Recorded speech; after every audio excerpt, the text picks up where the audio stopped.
Beep beep beep beep beep beep beep beep beep beep beep beep beep beep. Beep beep beep beep beep beep beep. Bing bong bing bing bong bing. Beep beep beep bing beep beep bing. Beep beep beep bing beep beep bing. Beep beep beep bing beep beep bing.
Haven't you noticed? Wait, why does that say stream finished?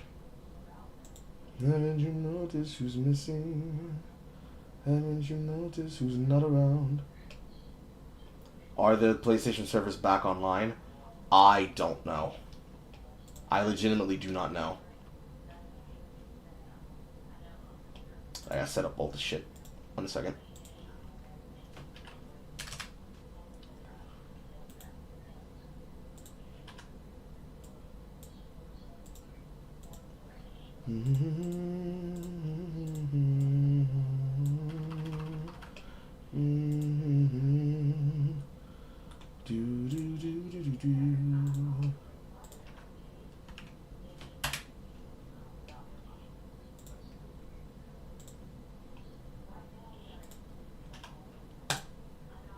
I should have pre-planned this too. Fuck. Okay. We'll be fine. We just won't be going live at the exact same moment they'll be going live.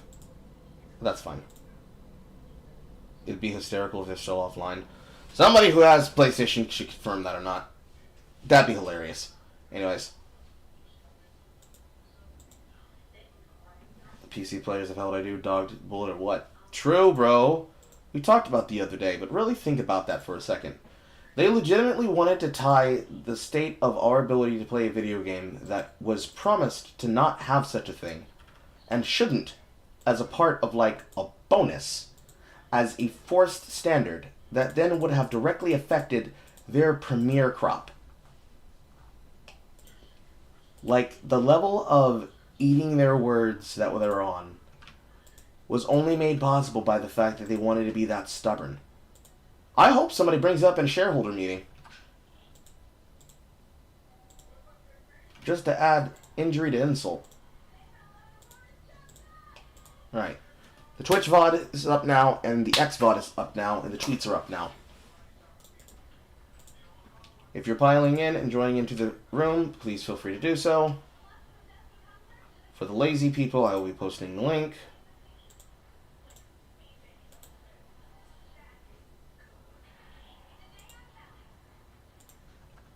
I am a hero. I need the links, bro. I need the links, bro.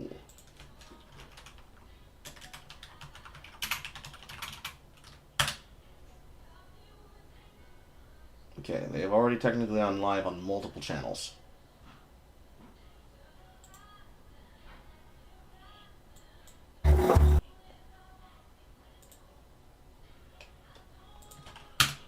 Here's a link for the room.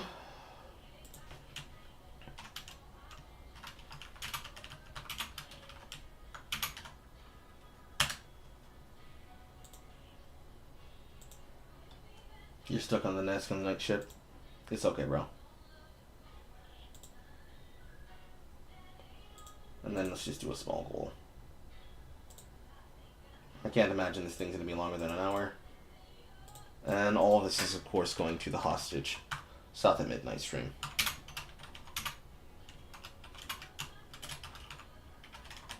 Yeah, and the speed at which everything's rolling by It feels like April's going to be here like that.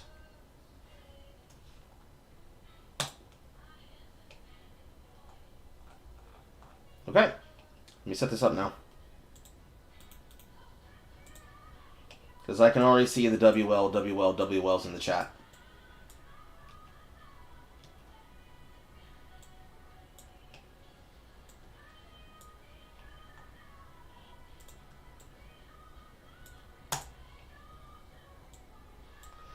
I mean, the beginning of March basically means the beginning of Monster Hunter, yeah?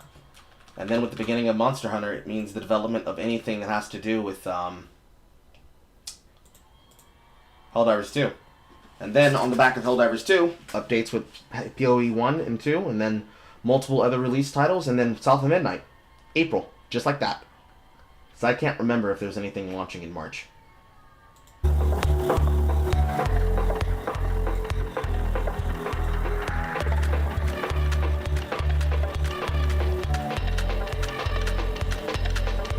Okay.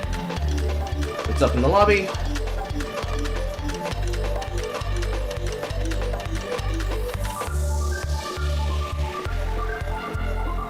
Hi, Grace. Hola, hola. How's school? It was alright. I have a class at 7, so I'm just chilling until then. Okay. Grades good? Mm-hmm. Congrats on the new mic stand, by the way. Yes, that's from horror. It was gonna be bought at some point. I've been trying to make the stand between life purchases, real cash expenditures that need to be done for bills, and then anything set aside for content if I had to spend on equipment or for access to the video games. And every single time, access to the video games always came first. Right. I was eventually going to get the stand at some point. She just happened to beat me to it because it annoyed the piss out of her more.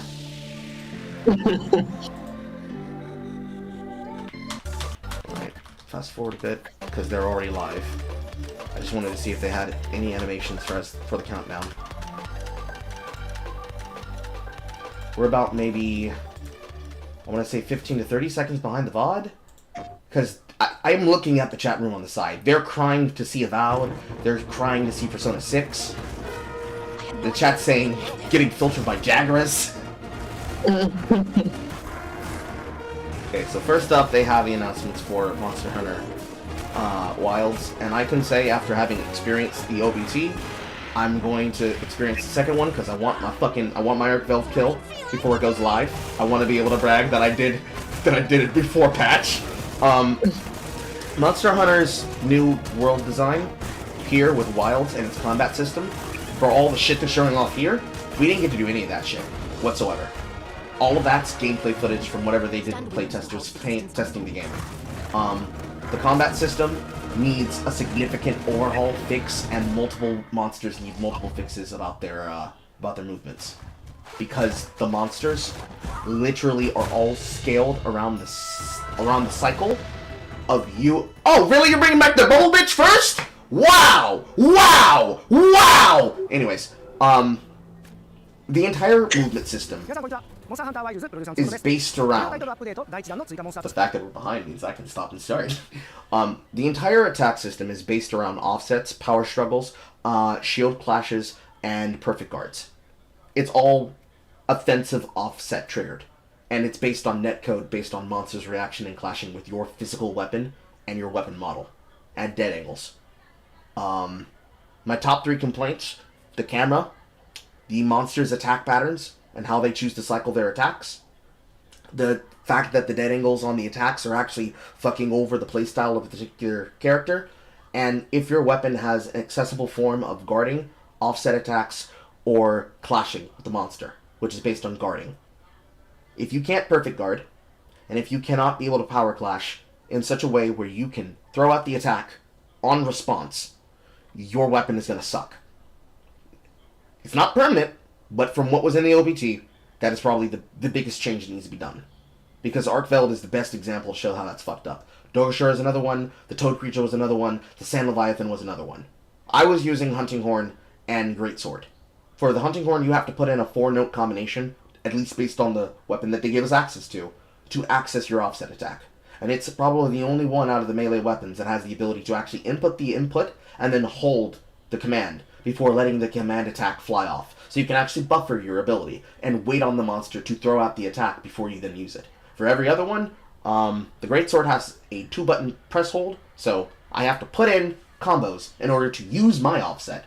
So positioning is going to be more important than anything else. But then for weapons like the Greatsword, or weapons like the Insect Glaive, or I don't even think the hammer had one, because the hammer's offset was based on putting on wounds. If your weapon has inputs that you need to put in before you put them in, it's going to affect your combat ability. But then there were buffs that went off when you use your offset. So, offset attack the enemy, you get to stagger them, and they're given a flat increase of attack power, which then gets amplified by all the other buffs that hunters are going to have. And that game system feels so rough. It is so rough. Because it's now based on precision. 4 people together, hoping that one of them knows how to play well, assuming one of them is a hunting horn, access to 2 different weapons, you're going to see a lot of greatswords. That's all I'm saying. They have to fix it. そして玉三つが決定いたしました。この他にもタイトルアップデート第1弾で追加されるコンテンツはまだありますが、詳細は改めてお知らせしたいと思っております。本作は発売後に数回のタイト So ル they're アップデー bringing トを back Bubblevich, and they're adding in another free idle update for an event monster that more than likely will also be another flagship or another mainstay. 本日の発表は以上となります。引き続き I mean, I guess that's not bad. You can probably do a lot worse. Forged to unleash vengeance. More than a weapon. It is the soul of a Oh no. Shinobi? Really? Legend of Shinobi? No obstacle. Wow. Okay. They're going deep. Sega's pulling out original Genesis titles. Striking with lethal precision. When was the last time there was a Legend of Shinobi? Literally the Mega Drive? Each weapon a tool. Each tool a part of the whole. This is the master of Shinobi. I mean, okay. I didn't expect that. The legend continues. Okay. Shinobi Art of Vengeance. Actually good. Coming in August. What is this? Oh no. Not another Sega racing title. How many times are you gonna give Sonic a fucking racing game with vehicles? I'm so tired. At least they're using the warping ring mechanics, so I guess this isn't so much a fucking movie tie-in as they are taking concepts that they introduced with the movie. Because they're going through rings and they're going through different portals to different stages. See, the problem with Sonic Riders versus Sonic Racing with vehicles is Sonic Racing should be the movement of the Mobians? They're Mobians. The movement of the Mobians. Sonic Riders and Sonic Riders Zero Gravity added extra different vehicles to move in. Just putting them in a car is not interesting itself, because then it's just Mario Kart. Oh lord, it's another Digimon title. Please tell me this is as good as Cyber Sleuth. Digimon are the champions. Together. The story of a bond that transcends time. Yeah, it's another Digimon story. Time Stranger. Time Stranger. Get ready to see a game that's going to be beloved by everybody, including games journalists. 收视魂结合了流畅爽快的战斗体验与丰富多样的世界设计，玩家将在科技风格的场景中探索，面对充满个性的敌人，同时与有趣的角色互动，逐步揭开精彩的故事。接下来，我非常激动地向大家展示全新的游戏预告，并正式确认游戏的发布日期。 Game's release date. China Hero Project. I keep having the same dream. A horrible dream. Where monsters invade our world. A powerful being. Watch falls this, from the Dick sky Carl. Digimon Story is going to have the and most something like liberal energy localization ever once it's Dream released. ends. I know it. Is this really? I know it. I know it. Lies with you. And here we have graphical fidelity. We will travel across worlds, leap through dimensions, together.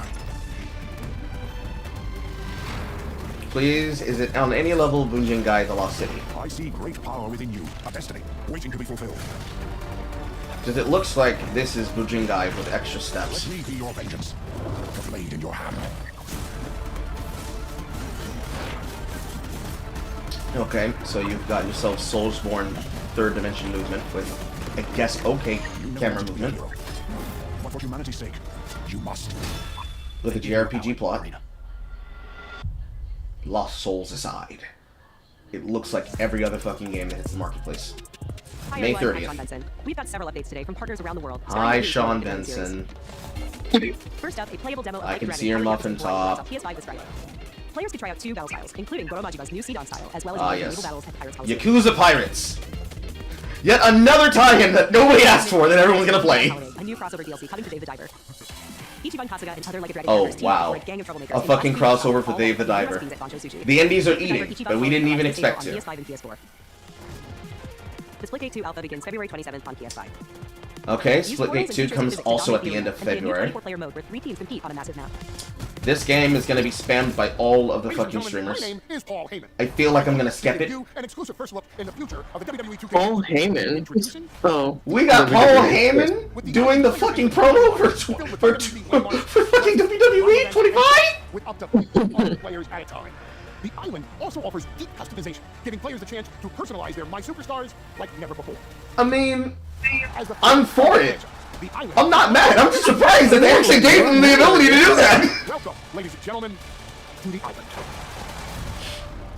It's been such a long time since I've watched anything WWE related. Because it focuses on the So, Fatu I'm ready for family. your box. Okay. I'm ready for your box. See, I just didn't expect them to do that. I did not pause that. Are It you paused ready? itself. Now we're caught up to the 2025, broadcast. And We're caught up, every day yeah. we are getting closer to the launch of Borderlands 4. Let's go! Is this more Borderlands 4? Yeah, it is. Okay, so here's the first thing I can tell out of the date, Randy Pitchford. You have people caring about the guns, which means you have no story. Which is bad. Although I am interested in elemental dual axes, but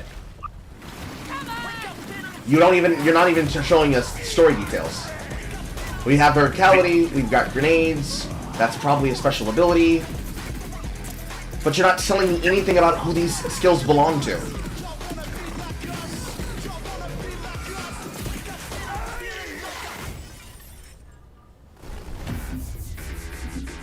It's so soulless.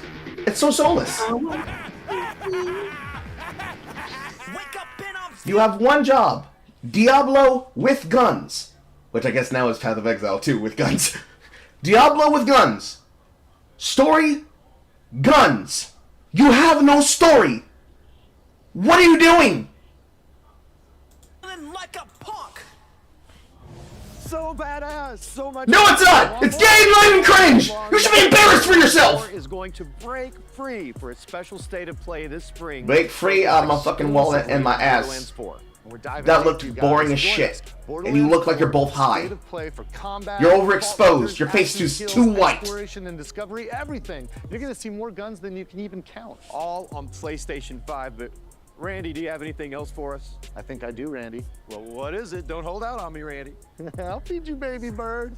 Who wants a launch Ugh. for Borderlands 4? This Randy. Well, Borderlands 4 I'll feed you, baby launches bird. worldwide for everyone on September 23rd, 2025. It launches September 23rd, guys. Am I playing it? I don't think so. It's very rare that I get to play games in my birthday month. Maybe that can be one of my birthday gifts. I don't know. But I'm really not looking forward to it. That looks so gay. And then this split screen I shit. really don't do small talk. Nice to meet you too. Gamer shit. This is literally gamer shit. This is fucking game journal shit. 100%. Crazy stories. My crazy stories. But how are we supposed to get out of here if we don't start to trust each other? I don't need your trust. Well, I kind of need yours. 2, 1, I took inspiration for this story from when me and my sister were younger. Look at all of this. It's amazing. I based Fucking the story yawn, around dude. my dad. All I Just can suck do all is of the energy, write if there was this any, out of the silly broadcast. story. Oh, we'll face it together. We got this. Yeah. Hey guys, want to see these two voice actresses do the same character voice for the entirety of a project about emotions? Double child, were you? What What now? Ah, I did not sign up for this! Brace yourself, Zoe!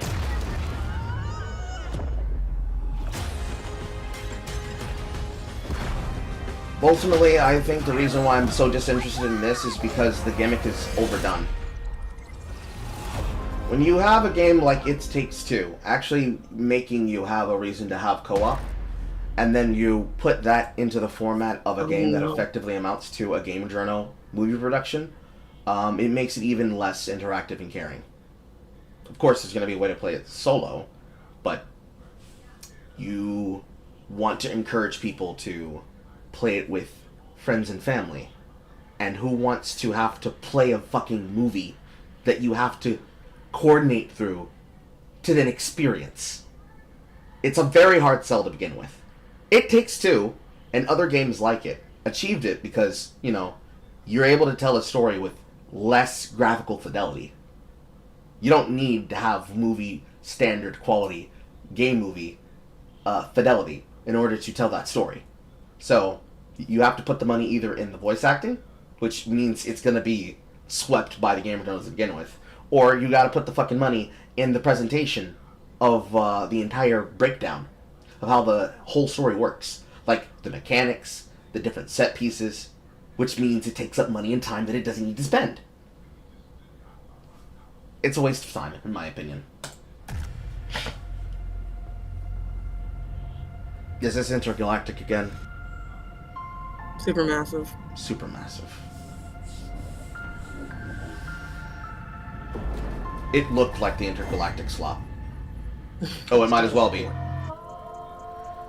They have brought in one of the 4 movie game black women.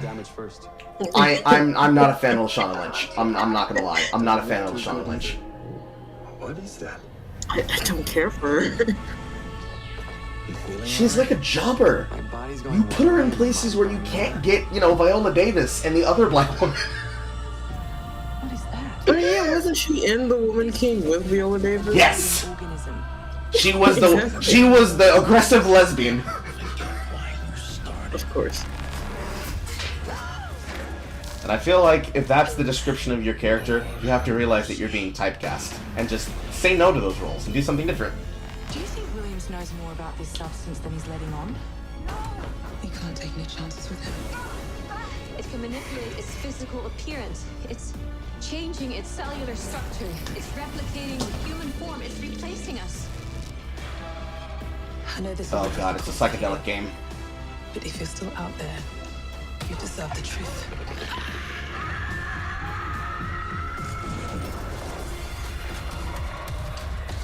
Is that woman with the fish eyes? No. The other woman with the fish eyes is the other black, character actress. The good one. Directed. It's a Dark Pictures game. Yep. That's why I said, oh no. Man, Dark Pictures usually turns in good products. Okay. So, there are 2 kinds of movie games. The usual standard that we've been introduced from back when they initially brought them out and started making this the bog standard for the industry was Until Dawn. Mm-hmm. And then Detroit Become Human in games in that section. Those are real, decent movie games. But Russian cream. Those are actual decent movie games. Because they are B-movies. Like, B-movies are noir-level auteur films. The choices that you make affect the outcome that you get, like a choose-your-adventure novel, and then you play the game again to experience all the other ways that the game could have gone based on your decisions. It's the combination of what we got when we had Choices Matter gameplay, starting off with Life is Strange, and then intersects with movie actors, ink-suit acting. This X between the two, based on how much of this you have, is the reason why we always harp on them about whether or not they can be able to just put the fucking character on the screen and let the voice actors stand out for who they are.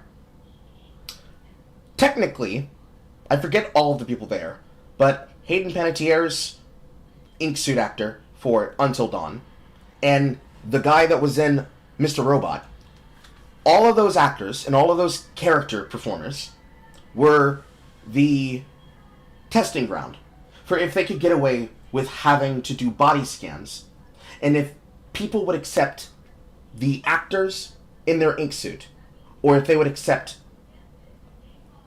composite body models, which was the next step further. Because you have the actor, then you have the actor basically playing themselves, playing a character that looks like them, then you have the actor with their voice, with parts of their face, and then parts of the body model's face for which the character is meant to look like, and then composite pieces from other actors that then become the rig, that is the body skeleture of the actor. I hope what I'm saying makes sense, right? So, you have the actor performing, and then you have the bullshit that came out from Neil Druckmann, where, yes, I needed to have her on a muscular body figure. It is necessary for the character that I did so. Which then led to people making the jokes about, you literally are just putting on your fetish that you desperately want to fuck your co-stars. And all memes like that. The reason people reject movie games is because they are basically the next step evolution of Hollywood entrenching themselves in video games and in video game culture.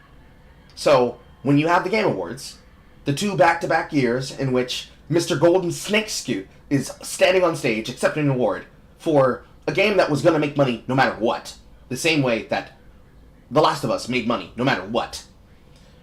The assumption that the industry has is that people will just eat the slop, because why would they deny it? The reason people reject it is because the amount of money that you're spending to get Hollywood talent into these video games does not offset the wasted time and development that you could have had where they could have just played a bit character, or you just not use the body rigging, and you have told the story using characters that did not need to look like, for example, Lashana Lynch, or Hayden Panettiere, or that other black woman that they used for Forspoken, or that other black woman that they're going to be using for Intergalactic. Because most of these people have only made their bones in, like, small bit parts for shows like The Chilling Adventures of Sabrina, Riverdale, The Arrowverse, a couple of things here and there inside our Cartoon Network, a couple of speaking roles or acting roles on and off again with Disney Channel productions or Nickelodeon productions and shit like that. Maybe even Nickelodeon live-action productions, like Henry Dangerfield. They are basically equivalent to the consumer market base of gamers. They are equivalent to basically being near unknown talent. The only reason why I would know who she is because I know I've seen her in films. So when you are conglomerizing her on screen, it is the exact same problem as was with the Sonic Paramount films, when you wanted to have ugly Sonic, and when we had to debate on whether or not Colleen O'Shaughnessy could be able to revamp her role as Tails the Fox. Instead of just getting talent that are good, you would rather have a pretty boy and not see the face of somebody like Ruben Langdon. This argument works less when you're dealing with people like Eric Southworth, or excuse me, Dan Southworth. I confused his Power Ranger character for a second. This works differently when you have voice actors that also do physicality, like Dan Southworth being the voice of Virgil, because if randomly Dante, Virgil, and Nero instead looked like Ruben Langdon, Dan Southworth, and Johnny Young Bosch, you're going to be thinking, wait, what the fuck? That's clearly not Dante, Nero, or Virgil. Or whoever those 2 voice actresses that they had for Mary and Trish, for Devil May Cry 5 was. If you had the voice actors being the ink suit actors of the characters, you'd think, what the fuck? Who am I looking at?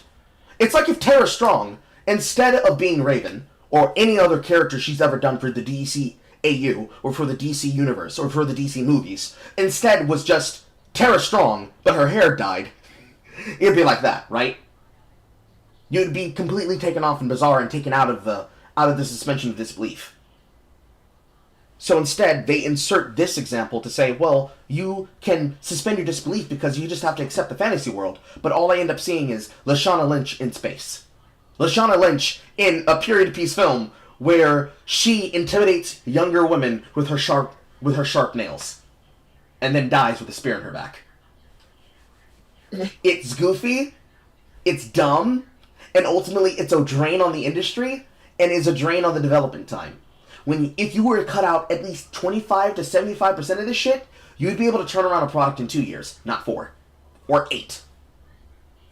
That's all I'm saying. That's like the reason we hate it. Of course, they get cringe and they're dumb and D&I and woke, but it's a lot more than this. I doubt for you right now, Smash AT could be able to elucidate on half of what I just said. Ultimately, I don't care. I want to see if the game is good. But this is a danger sign for me. For most of us, really. If you don't care about movie games, don't play the movie game. But this is the industry standard that they want to push you towards, and I don't want it. It's very boring. Steel World Productions probably means FNAF. FNAF. So let me explain the situation. One of our contractors, Edwin Murray, has gone missing, leaving our property abandoned in his warehouse. So, Secret of the Mimic. Enter the warehouse and retrieve the technology that he was developing for us. It's a kind of prototype endoskeleton that can adapt to any costume and become any character. Yeah, Secret of the Mimic. So just be aware of the slam button on zero chance. They can sustain significant injuries while attempting to retrieve it, including but not limited to adaptive dismemberment. We fully expect the retrieval process to go smoothly and without incident, but just in case, we suggest you get your repairs in order before arriving. I can imagine that this game is going to be the exact same jank that they had with the release of that they had on release with Security Breach. The Midnight Walk, cozy horror game created entirely in clay, where you will journey down a nightmarish highway riddled with terrors and will devour you and your little lantern creature. Together with your little friend, you must outsmart these terrors. Oh boy, it's Sackboy 2.3. So please enjoy this short gameplay preview. After the end of the world, the burnt one woke from a deep slumber. Well, it's gonna be one of those games. You're the caretaker of this little firecracker? I reckon you must be headed for Moon Mountain. Am I right? At least it's got its aesthetic on point. Close your eyes to make things clear.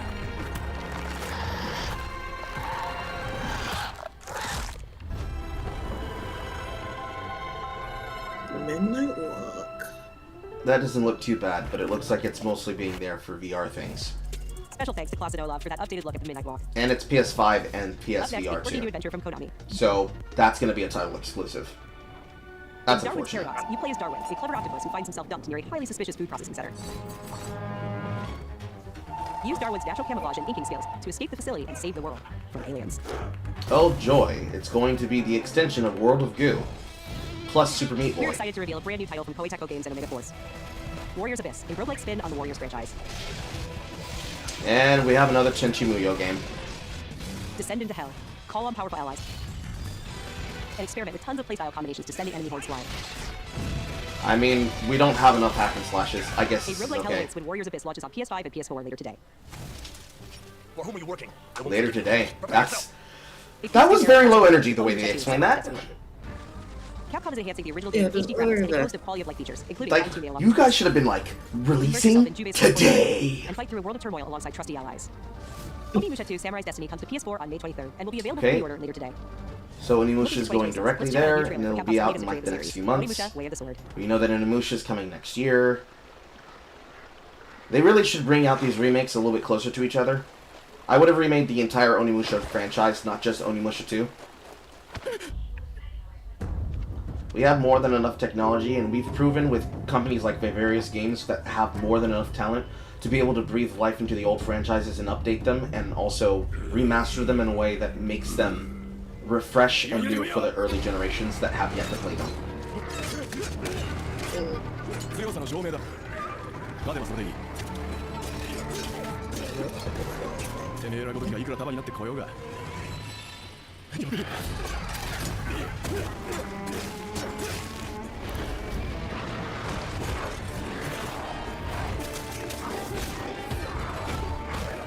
気合い入れすぎだろ。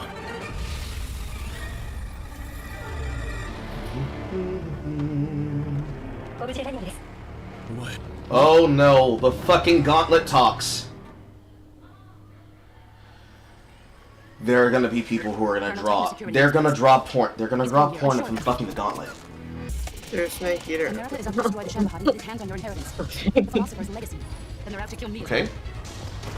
I'm not a fan of how they chose to make the boss look on Delta. Will take care of him.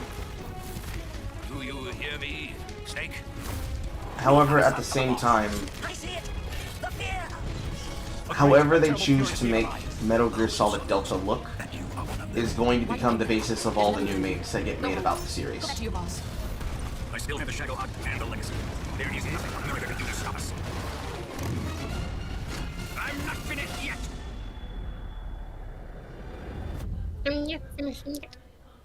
Oh, you're sorry. Okay. Ape Escape? No! No! No! No! You don't get to cock tease me like that! What the fuck?! There hasn't been a decent Ape Escape game since Ape Escape 2. I know that there's Ape Escape 3, but we don't talk about that, just like we don't talk about the third birthday.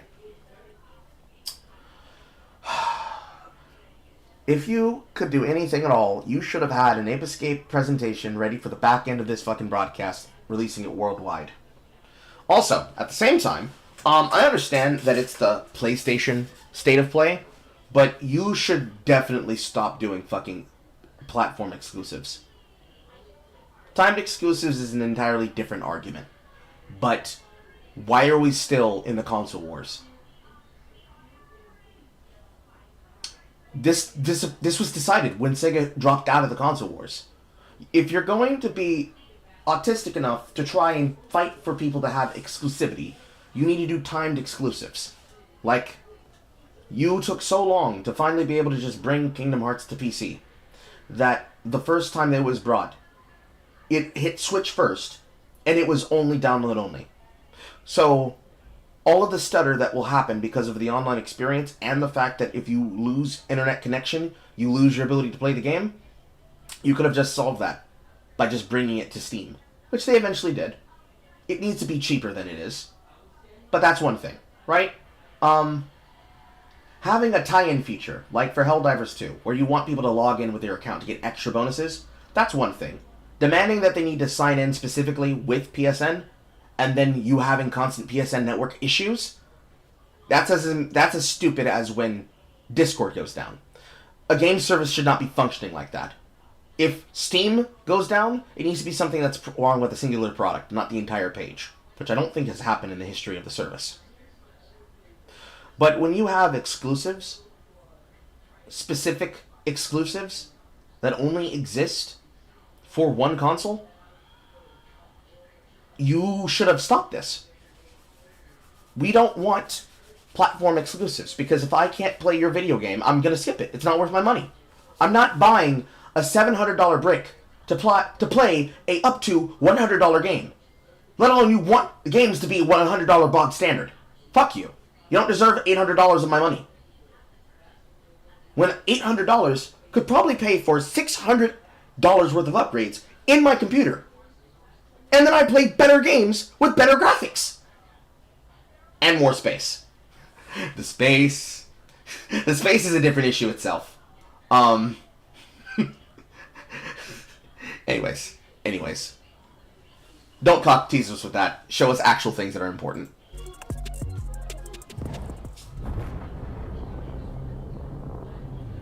When the fury of emotions sparks the wildfire of violence, it is also usually What do you have here? the fragile structure of reality. Tactile shooter? Why did you come back? I started in the home I was born in. No. I felt the connection. It's another story game. They're gone. The Amish? Question mark? What's happening? Impossible. It's you. We must continue. This also looks like a movie game. It might have more gameplay than it looks like it does, but this looks like it is a movie game. Hell is Us, Rogue Factor. Yeah, this looks like a movie game. DLC for Liza P? How can it be winter all of a sudden? I'm sorry. You want to know the year? What a pleasure to meet a stalker worthy of the name. It's been far, far too long. Oh, my forever friend. Help me to hold your hand and dance. You're not the puppet I was expecting. Who are you? She was looking for someone. Legendary. She stepped up only because no one else could. Too many stalkers were lost to that evil.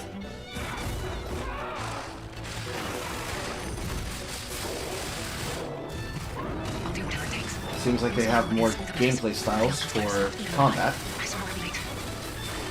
And attacks that will look like they would be not out of place in Final Fantasy. It's coming in summer, which more than likely means that it will now be subject to the rules of the Game Awards for whether or not DLCs are considered full games. That's dumb. Here's an interesting concept. You're going through a dream world, and shooting the terrain brings it to life.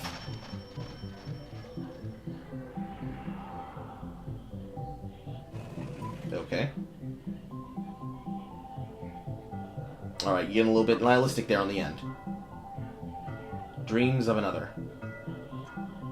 That looks like that might be interesting, but again, it's another fucking platform exclusive. 私の最新作、ドリームオブサナダーはいかがだったでしょうか。他になくして想像ないというテーマのもと、ドリームオブサナダーでは、シューティングゲームの常識を覆す体験ができます。Defies the norm of shooting games, rather than a weapon to harm destroy, use it to transform the abstract chaos. Quite convoluted technology. This is going to be like a graphical test game. Hey everyone, I'm Kristen Gitani, and I'm excited to share even more. Hello, Kristen Gitani. First, go from this Asian, and now to this aggressive Jew! I didn't have to do it like that! At least she has a winning smile. That game looks like it's going to be a graphical technology test. The same way that the bouncer in Final Fantasy X and Kingdom Hearts was for the PS2. That doesn't mean that it won't be a game worth its salt, but packed in with all the rest of these, it looks like it's not gonna be remembered. That people are just gonna forget that it exists, basically. Zitani, and I'm excited to share even more PlayStation news in today's show. Okay, Days Gone Remastered. The version of Ben Studios' post-apocalyptic open-world epic comes to PS5 with VRR support and PS5 Pro support. It also includes added content like permadeath and speedrun modes, an enhanced photo mode, new accessibility features, and Horde Assault, a survival arcade mode with increased horde sizes that will provide a fresh way to experience Days Gone. So and couch co-op you zombies. can upgrade to a digital version of Days Gone Remastered and get all the content and features for $10. Days Gone Remastered launches on PS5 April 25th. New DLC is and not a single thing saying physical release. Sag. Played this June. The sci-fi action game is partnering with Goddess of Victory Nike on a new boss battle, collectible dolls and stickers, plus a new outfit. Okay, that was going to happen anyways. June 2025. PlayStation Plus updates today, starting with game catalog titles arriving on February 18th. Star Wars Jedi Survivor, Top Secret Age 5, and launching a game catalog Lost Record, Blue and Rage from the creators of Life is Strange. Say it with me, guys. Getting it day one game catalog. Please stop selling people digital services. Give them the ability to get something that will not rotate out within the month. If people are gonna... Okay. The way that people are paying for subscription services, you pay for the service and you get to have a game for 30 months, which is just a blockbuster digital rental. If you're going to pay for a subservice, you should be getting a humble bundle style service, where every time there is a rotation of games in a month, and you get every game in that bundle if you sub within that month. Those are the standards that I have for whether or not a subservice is worth the money. There are definitely people in the chat that are going to say, but Carl, I don't have the time or the space to have that. And if I'm going to play the game, I'm going to be able to play it for however long I want, and then I get a rotation. That's cool. I'm not fighting against you. This is not who it's for. I'm complaining about the standard that my business industry has with getting us to waste money on shit without actually fixing things. Like, hey, with the game catalog, how about I have the ability to put things that I have downloaded inside of a digital store shelf that I can then be able to port onto another console or onto another platform that I can then share between my PlayStation catalog and my Steam catalog if it has multi-platform capabilities. Huh? How about making it so that I can have a product key that then allows me to unlock this for my cross-platform stations rather than have to buy the game over again, while also getting the features of Game Catalog the same way as Xbox Game Pass. Because all of these competing products, is like the competing streaming services. Who has the money? That's a lot of money. And it's not physical, and it's time limited. All I see is a dollar sign. Whatever. Two girls over. Seems weird around these parts. In this episodic adventure, players will join 4 high school girls living through the defining summer of their lives. What begins as a tale of friendship will eventually blend reality, dreams, and the unknown into a dual timeline narrative. The first episode of Lost Records Bloom and Rage arrives February 18th, with the second episode arriving in April. So, also excited to confirm that 2 voice actor, game Journal Sludge. Explore a mysterious mansion and blueprints, a genre-bending architectural adventure. Missed? Every door is a new decision as you build out a sprawling manor with 45 shifting rooms, adding layers of strategy, puzzles, and exploration. It's literally Missed. Blueprints launches day 1 in the game catalog this spring. Okay. Missed by another name. September 2025. The surface, you and a team of scientists craft ingenious gear and traps to outwit your enemies and make this bizarre underground complex your new home. Tower defense. Will be available in game catalog when it launches this summer. Now let's get a sneak peek at games coming to the PlayStation Plus Classics catalog. Coming soon are the first 3 Armored Core titles from the original PlayStation: Armored Core is coming, and Armored Core Master of Arena. Meanwhile, Padcon 3 slides its way into the Classics catalog next week. I didn't hear a single game from the fucking PS2 collection. It devoured everything from the past. Only I was left. A woman got a magical sword arm. Eclipse Blow Games. So, British voice actors. My wish can be fulfilled. But wishes come at a price. To pursue one's wishes is to court one's doom. So what are we looking at here? Action platformer? Action platformer with hack and slash character action? This is based only for the king. And of course, Souls-like. This is your final warning. So monstrous, nondescript male creatures and beautiful women. Even if the price is my soul. Tides of Annihilation. The table is dead. It exists no more. So like Elden Ring, but female narrative? Okay, I guess that's something. How do you feel? Is something bothering you? Just some noise in my core.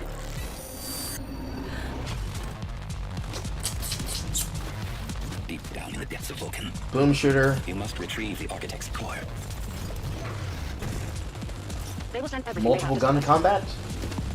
You know, I would never. Verticality. But the path we walk demands the extreme. I remember you. And seems like some type of death mechanic where you can rewind. Metal Eaton. My memory's still a bit blurry. They're just throwing them at the fucking screen. Jesus Christ. You don't even have time to chew this! I have these gaps inside my head. It's like it's a 10-minute window. And then another fucking vocal movie game. Wait a second. That was a very well rendered black man. Wait a minute. I have these gaps inside my head. It's like it's a 10-minute window. You made it. We're not admitting allegations on these hairs! Oh my god! Micro dreads! Here we go again. Frosted tip micro dreads!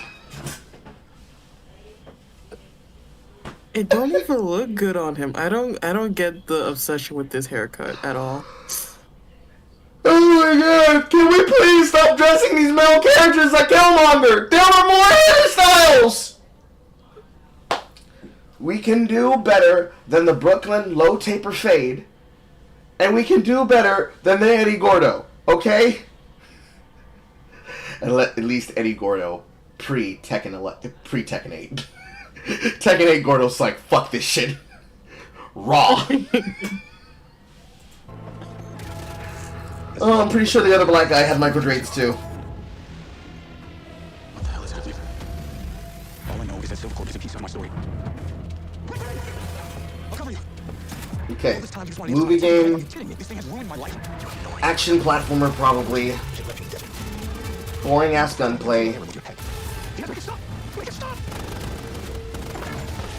A lot of this looks like pre-rendered scenes. I can't tell what's gameplay footage and what's pre-cut. Mind's Eye. Hello, I'm Michael Benzies, director of Mind's Eye, Builder Rocket Boy's new action adventure. Hello, Lucifer.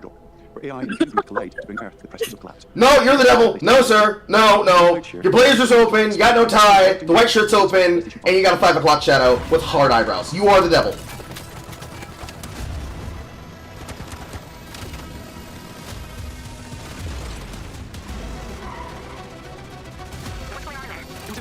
Okay, so this is the gameplay.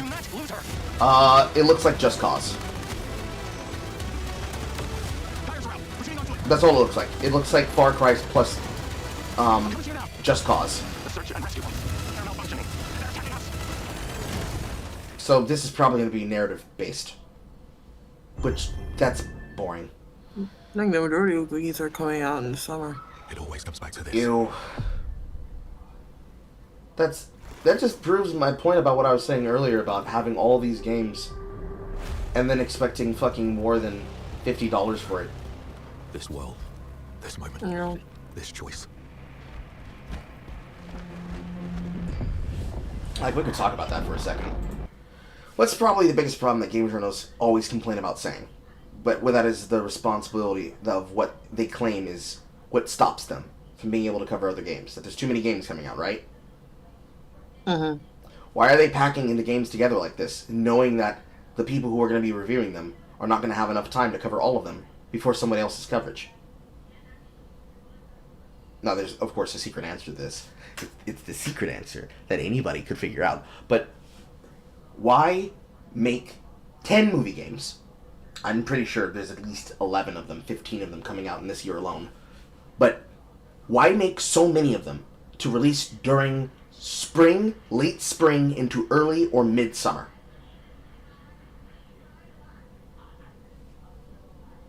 If you're going to make artificial hype for them, you actually need to have something to sink your teeth into. And almost all of them, not accounting for the digital exclusives that are going to just be explore adventure games or narrative games on the level of Fire to Watch, why release all of them so close to each other?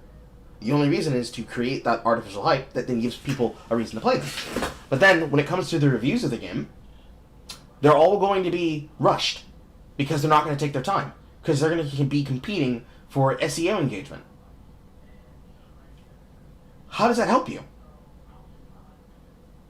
Now, of course, the secret answer is spread them the fuck out. Or the cottagecore industry could stop putting coverage into these things so that they do the minimal amount of work possible and just have a person whose job is to play these games on stream. They play enough of the story that the live streams of their coverage is the reporting. And that's it. And then have a written review based on the first 4 hours. 4 hours seems fair. Because there are too many of these games that you're expecting people to pay anywhere near what the industry claims they want, which is $100, versus the standard that they actually deserve, which is $30. My opinion is that a movie game should be worth $30. $50 max. Because if the narrative doesn't change, and thus the gameplay doesn't change, the mechanics have to be the thing that keeps you playing it for replayability. So, Eternal Darkness. You get to play through that game at least 4 times. Because it's the first ending, the second ending, the third ending, then the Mantarok ending. If you expect people to pay more than that for these games, and you released 10 of them, that's $1,000. If you're asking for full max price. We can't do it. Every time the sun dies, madness reigns. Then everything begins again. But after every death, I always come back stronger. Okay, looks like we have a Indian religion game. Soros. That's an interesting title. You have my attention, but can you pique my curiosity? 2026. Never fucking mind! Hey everyone, Every game that looks worth their salt, they literally are just releasing next year. And for every game that is boring, they're releasing later this year. Nothing ever changes. Nothing ever changes. Nothing ever changes! Gregory Loudon, creative director at Housemarque. We are thrilled to announce that our latest game, Saros, is launching next year on PS5. He looks like an advanced neckbeard. Saros is the ultimate evolution of the Housemarque gameplay first experience. It's a new single-player IP that builds on Returnal's award-winning third-person action. You play Arjun Devraj, performed by the brilliant Rahul Kohli. Arjun is a powerful enforcer searching for answers on a hostile, shape-shifting planet haunted by an ominous eclipse. All of us at Housemarque can't wait to share more about Saros, with our first look at gameplay coming later this year. Thanks for watching. Why does gameplay have to come later? Hey guys, you want to watch the state of play? Hey, here's some movies. Oh, gameplay footage? Nah, you're gonna have to come back next year, bro. Here's some state.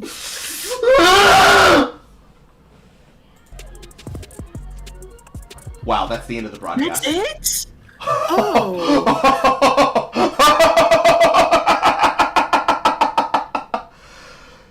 Supposedly, there's a lot more of this, but I think it's just the dead air that's at the end of the broadcast. Let me double check that.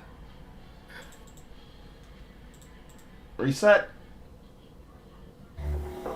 Nope, that's everything. Oh no.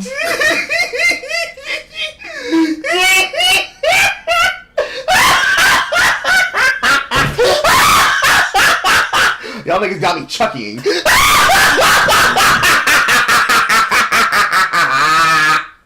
Oh my god!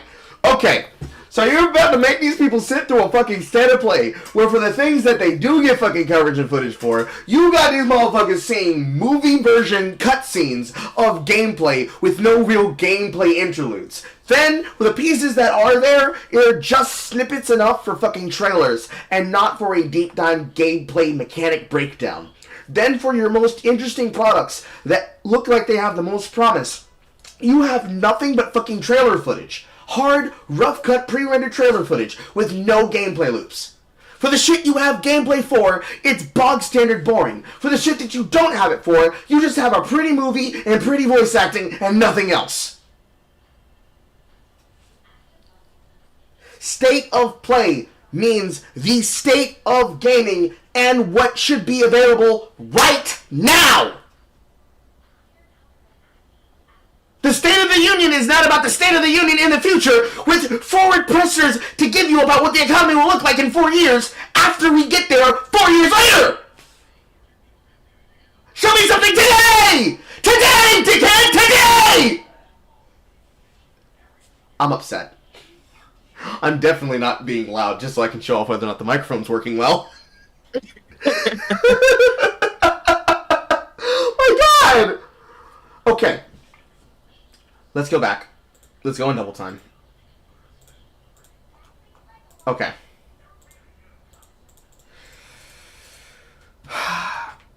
The first thing they show us is Monster Hunter Wilds. We've already talked about Monster Hunter Wilds. Digging into it deeper, I know that Horror has made a side server specifically dedicated for Monster Hunter Wilds collaboration. So any person who's interested in playing the game, you're going to have to ask her for a link to get into that server. And it's going to be all Monster Hunter all the time. That is going to be most fun with multiple people playing on crossplay, which demonstrates exactly what a state of play should be about. Because the first things that they announced to us is coming soon, Bubble Bitch, which is the same as Zune. So we already predicted amongst all the mutuals on Twitter that there are probably going to be fan-favorite monsters that are going to be forced into the game or be coming back with title updates. And for spring, Mitsune is one of the first ones. Right? Some people are going to correct me and say it's Mitsune. I don't care. Bubble Bitch Dragon. This is what I expect from a state of play. Because it's the middle of February. In 2 days, it will be Valentine's Day. Which means 16 days from now, actually. 16 days from now, you will have your hands on Monster Hunter Wild. It's coming soon. You'll have to wait for the end of the month. But it is coming soon. It is releasing on the end of the year. Or, excuse me, the end of the month time. So it'll be in the middle of the first fiscal quarter of this year. And then from there, Monster Hunter Wild will have everything you need for it to have. Because since it is a cyclical game with mechanics that repeat themselves, you will not have to worry about missing content in the form of things that you could be doing. Because technically the game world itself is living and breathing enough, at least compared to what it was in Monster Hunter World, it's living and breathing enough that you actually are in an area where your home base is right there. You don't need to go on expedition. You're right there. You get on the chocobo, the sacred. You get on your desert chocobo. You walk 2 steps, monster hunt. You defeat that monster, kill or capture. You walk another 2 steps. Oh my God! Look at that! It's Arkveld! Now you're in a master's hunt. Immediate jump in. Link quests means that you can form up a party of up to 4 hunters before anything happens, assuming that you're all collectively working together in a lobby, and you're all in the same game session, on the same lobby session, on the same lobby ID, or a guild of hunters in the same lobby ID, all putting up different quests that they're involved in. Oh look, Carl's out there hunting the Snake Leviathan. Oh look, Horror's out there fighting Day Ray. Oh shit! Both Buster, if you choose to jump in, and Struggler, and Bloodia over there beating on Arkveld. You see your friends online, you see them in the field, in the shit, and you can immediately jump in on their instance. Especially if you're connected by friend account on Steam. They're putting a lot of faith in using the Steam feature again, but it is possible using the lobby ID system to just post it and jump in that way, but it's much easier if they're already on your friend system. You see them in the game, you jump into the game immediately. And then whatever quest content, whatever story-based content, whatever low rank, high rank, master rank, event rank hunt monsters that are available, or rank scenarios and game loops that are available, you can do them, get access to them, and then that is your game loop for the entire lifetime of the product. Now, I imagine it wouldn't kill something like Monster Hunter World, since it's an older product. It'll just mean that it'll become another title that will get prices knocked off for its DLC and for its optional quest stuff. But for Wilds, just like it had crossovers with different game franchises like The Witcher, you have the same opportunity to do this here. And that also includes the monsters you're bringing into the game title. So it's not like you're missing out for most. I forgot to put that back on the screen with the picture-in-picture. There we go. You're not really missing much for most. And it's not like that big of a fucking deal. So it's not going to really matter. Also, thank you, Horror, for handling that. However, this is probably the strongest fucking thing in the fucking state of play. Because it just tells us what we already confirmed and knew. But regardless of whatever complaints I could have or anyone else could have about the gameplay loop and about the mechanics of the game, we are at least being told, you know all that shit we already told you was going to come out? Well, here's some more shit! Here's some more shit coming later soon! And it's free! Get it now! Wishlist today! That's what you're supposed to do. From here, it's all fucking downhill. Because then, they remind you, you get Hope Charm, and you get the Guild Knight set, if you get the pre-order or early purchase bonus. As well as an exclusive PlayStation Store pre-order bonus for the Monster Hunter Wilds Digital Mini Art Book. Snore. Who cares? We're going to be able to get this PDF for free off the internet to begin with. Show me something that I can actually be able to actively capitalize on now. Then from here, it flows from talking about Monster Hunter Wilds and telling us about the additional monster. And they just tell you, hey, here's the roadmap. Here's something that we didn't see for any of the other games. None of the other games have a roadmap. Not one! Moving forward. Then, immediately after this, because it's Sega, punch into Rolling Punch. Second big announcement. The release of a new Legend of Shinobi has not been seen since the early days of Sega's consoles. Thus demonstrating that Sega indeed does what Nintendo don't. A first-party title that was original to Sega, that they were able to get across and make work. Coming through and learning from The Messenger, learning from that one other Ninja game that's slipping my mind right now, And all the other ones that have had chances to do this in this style, with the roguelike elements that they involved, and showing that directly together into a new title for a single-player experience. And then, immediately after the single-player game, Sonic Racing! Race by yourself! Race with your friends! Multiplayer title, single-player title for the people who aren't interested in multiplayer, additional multiplayer title. Released relatively soon. In the case of Shinobi, that's coming out in August. But you have plenty enough games that you're going to be able to play on a loop until then. So that's not that big of a deal. You can be willing to wait for that, because here's all these new things that are coming immediately. The graphics on this Sonic Racing game, despite the fact that I'm bored and I don't want to see another fucking Sonic R game with vehicles, this is wishlist. Look when this is coming out. Put it back on the screen. Look when it's coming out. April 21st. Immediately. In the month. In the month. In the month. In the month. Here's something that's coming up in the month. By the way, before that game launches, here comes another game that's going to come out before Monster Hunter. Then for another game after that, here's updates that are going to be coming later in the season. And then for that, look forward to this game that's going to be later in the fiscal year. Why is it so hard for such an industry to coordinate the way that these two developers just did, despite the fact that this is actually a platform exclusive? Because that says PS5, PS4.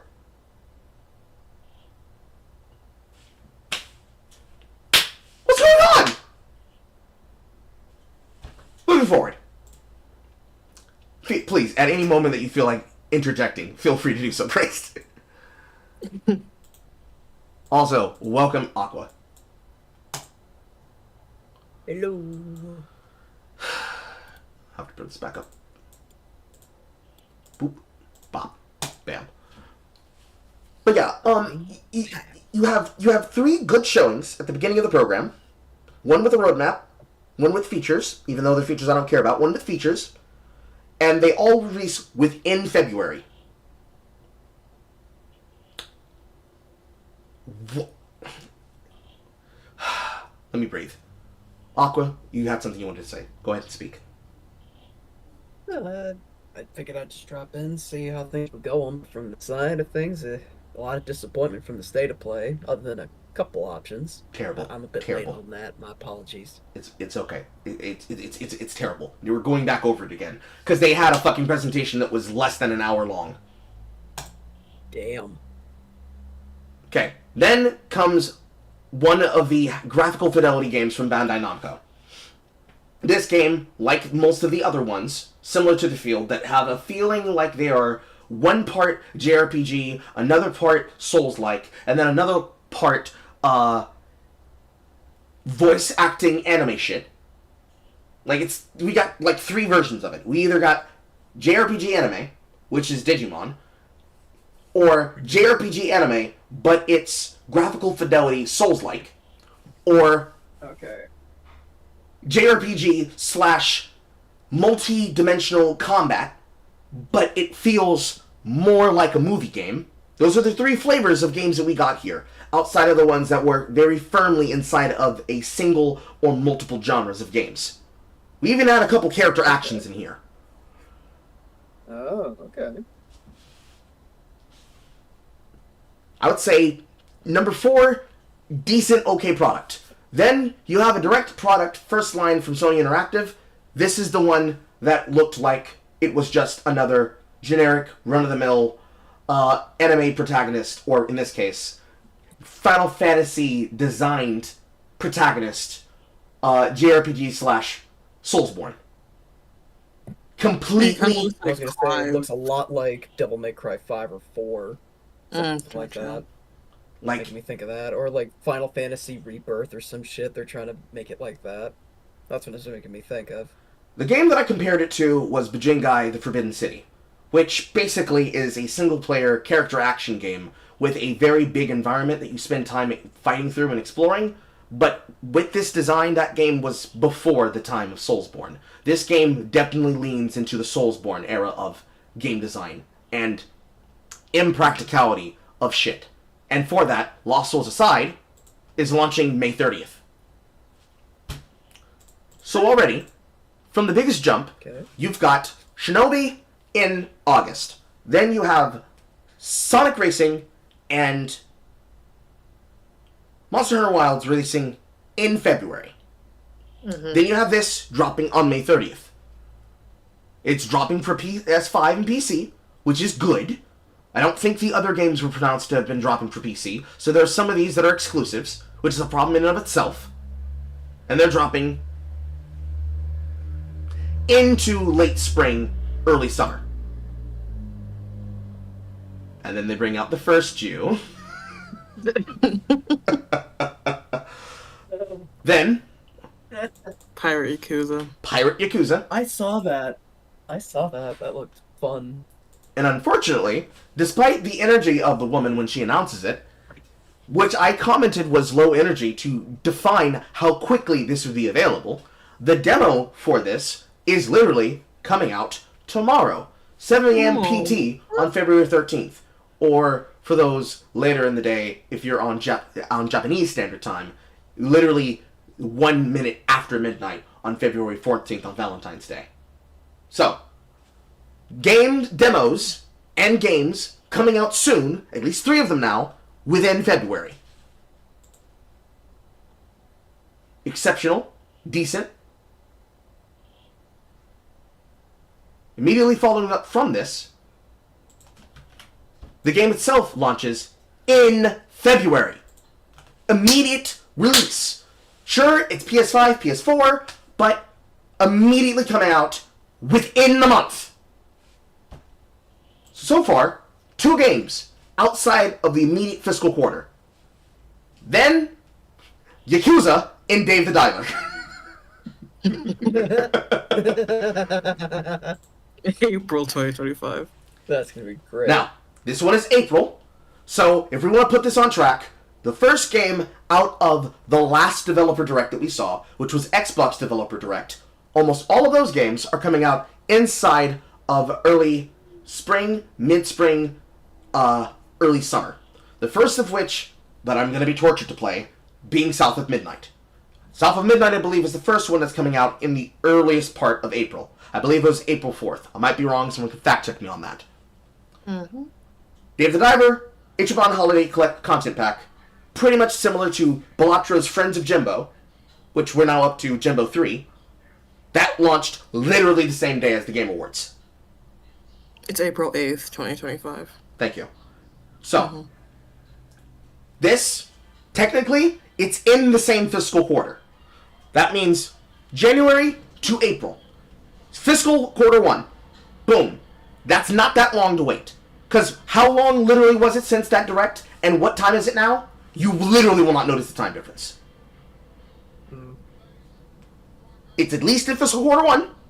It's not in February, but it will be closer to the beginning of April. And then the other game will be releasing in February. So that's 2 outside of the fiscal quarter. Then, Splitgate, another game, releasing its alpha test, or at least I guess they called it its alpha test, literally 1 day before the launch of Wilds. So, PS5 alpha test beginning February 27th. Boom, inside the fiscal quarter.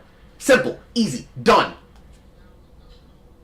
Now, of course, this game is not going to be played by people like myself frequently. We will try it the same way I tried Strinova, but unfortunately, what's going to happen with these types of games is the same thing that happens with every game that has a shooting system that is anywhere nearby, close, or similar to Fortnite or Call of Duty. It's going to be ran over by fucking Weekend Warriors. The Weekend Warriors are going to take over this game. They're going to be frequent, they're going to be annoying, they're going to be dumb, but it's okay. It's just an alpha. It'll be fine. Not that big a deal.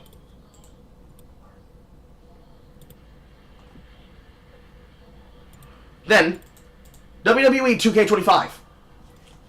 I forgot when they said this one comes out, because I think this is at the end of Paul Heyman's press. March 14th. March 14th. Boom. In the fiscal quarter. Immediate. Not even that far off, technically. We are on the 12th of this month. So you'll be waiting 36 days? 30 to 34 to 36 days. Somebody can fact check that for me. I can't count numbers. It's PS5, PS4, but it's releasing in the fiscal quarter. And because you have Paul Heyman pushing this promo, people were paying attention. For the people who are just... exactly like 30 days exactly to that date, almost. Yeah. We're on the shortest month of the year, so it's like plus or minus an extra 2 days. 2 or 3 days. But you have... For the people who are going to just be looking for a regular wrestling game to scratch the itch of something like the MMA brawlers, they're going to like this. For people like horror that are very, very, very big beloved fans of the WWE Universe, they're going to be playing the shit out of this game. The way that I play Battle of Exile, she's going to be playing the shit out of this game. I imagine. At least for a month. So that's going to hold them over, and it's going to then bleed into whatever is inside of April. Because that's how you need to consider these games. I am not the kind of person that's like, the game came out first day, do everything, boom, done, content, done. It's already milked. I'm not that kind of content creator. I'm certainly not that kind of consumer either. So, if a thing comes out, if you're going to be enjoying something for at least a month, that's going to hold you over until the next thing comes out. Because you got to think of this. People are cycling these games inside of their forever games. So they're going to play one game, then they're going to try another game, then they're going to bring out another game, and they're going to bounce between that game and the other. So for me, that's going to be Monster Hunter Wilds, Path of Exile 1, Path of Exile 2, Once Human, and whatever forced hostage game that I'm going to be doing.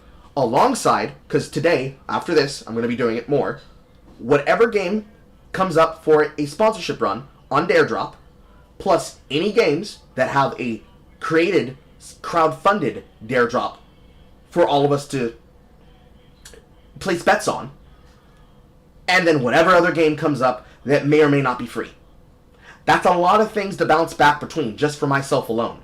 So for all the content creators that will be looking at these titles and will be trying them out, they're going to be bouncing between their forever games that are basically almost always are either forever online or are a character action game that they've been playing that they've been trying to get to the newest difficulty level of. Or the newest roguelike that they've been playing a lot of. Which, I forgot to count Balatro! So between all of those and Jimbo, that's a lot of money. But at the same time, if we already acquired them, we're going to be taking them in and buying them as we decide we have earned the right to finish another. So for those of you who turn discounts into no hours played video games, I'm looking at you, Carl said, staring at himself in the camera feed. If you buy a $15 game like Balatro, and then say you wanted to buy, I'm assuming these are going to come out at least 70 to 100. Monster Hunter Wilds is at least going to be $69.99 if you buy the basic store price, assuming you're not using any key site to buy a game cheaper. You're going to buy these games at the standard price, and you're going to be getting hundreds of thousands of hours out of a $15 game, while also bouncing forth between these $60 to $100 games, depending on whether or not you buy a digital pack. You will be held over doing that until you hit the release date for these. So, because it's the fiscal quarter, this is another one that goes inside of that. So if you feel like you ain't got time to try it and to play it, you'll have the ability to play it there. And then, the fucking showcase of Borderlands 4. Oh my god. These two are no Abbott and Costello. Alright? So, let's take this, let's take it slow. I'm going to put it on 1 times. We're going to go through it very slowly. Very slowly. Alright. I said it as it was going down. Borderlands is Diablo with guns. The story of Borderlands, when it was first launched, was featured as Diablo with guns with, what is it, Cage the Elephant, Kill the Elephant? The title song is Ain't No Rest for the Wicked, but I'm pretty sure it's Cage the Elephant, right? Somebody can fact check that. First game, had no idea what the story was literally Diablo with guns, had the punk aesthetic of the 2009 to 2016, I think, peak Redditor mentality. Then you had a story going. Borderlands 2, boom. Borderlands pre-sequel, boom. Tales of the Borderlands 1, boom. This Borderlands 3, boom. Tales of the Borderlands 2, boom. The update packs for Borderlands 2, the DLC packs. DLC pack 1 through 4 for Borderlands 1. DLC packs, Borderlands DLC 1 through 4 for Borderlands 2. With the biggest mainstay, of course, being Assault on Dragon's Castle? Dragon's Vault? DLC 4, you know which one I'm talking about. It's the one with Tina and her personal story about how she cared about Morrowind. Which then became a standalone version of the game, which then spawned off Tina's Borderlands. Or Tina's Wonderlands, excuse me. Which basically is just DLC 4 of Borderlands 2 again, but now it's Dungeons and Dragons. Very gay, very lame, very boring, but that was basically the future of the franchise. Because Borderlands 3 is the ending of the core story. All of the people who were a part of the core pack of characters, their stories are done. Because every single time a Borderlands game completes, the history of those characters from where they are now retired as mainstays or replaced with the new characters. All of the original Vault Hunters became side characters in Borderlands 2. To where then Roland is killed off, and then we go through that entire time period, and the best thing that I think is the basis to explain why it's so annoying, Borderlands 2 was always based on audience behavior and audience play loops. I remember when they were giving away DLC 5, which was the holdover DLC that was supposed to lead you into the story, or Borderlands 3, which is why I'm harping on story connection. It was the Assault on Sanctuary, where you had the new super boss that was Vine-based. That tastes funky. It was a new super boss, new event, new content, a fucking DLC achievement that put you forward into what they were looking for with how they ended up getting a ship that was named Sanctuary. It sets up all the backstory leading into the next game. Then you get to Borderlands 3. All of the story characters of Borderlands 2 have now been moved into the category of being fucking side characters. You got the fucking Battle Royale DLC. You got the Jumanji Hunter being revealed as homosexual, and he's getting married on Xylogos. You've got the DLC pack, which is basically talking about the Jacobs history, and a literally Who character that was basically just there to be killed as a boss at the ending of that DLC. And I'm forgetting another one. Not accounting for, of course, for the cringe that was Team 4-Star being regaled to the position that they were always going to be in, which was playing bit players in the scene because they tried to do what was always wrong, which was trying to make their bones without going through the industry, which got them embarrassed. DLC 4. What was DLC 1? DLC 1. Only shows me the fucking season pass. Give me a second.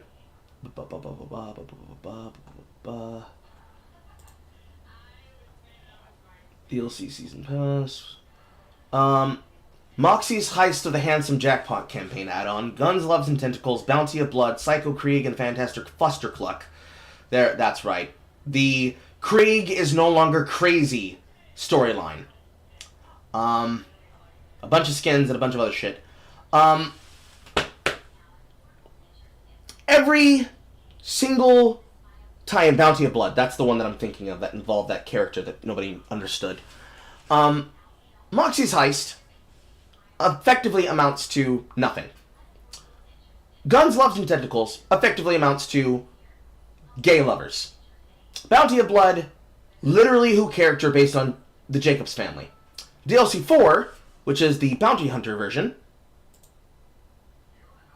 literally useless. I accidentally jumped off the page. Fuck me. Did it break? No, it didn't. Have to find back where it was.